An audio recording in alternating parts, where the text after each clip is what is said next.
माणसाने माणसाशी माणसा सम वागणे.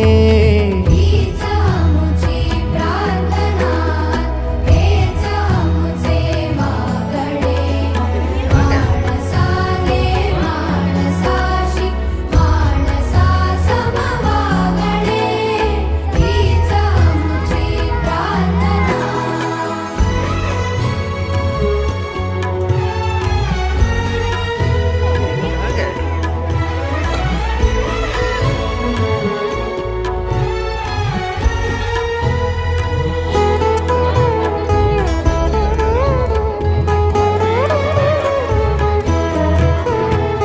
धर्म जाती प्रांत भाषा वेश सारी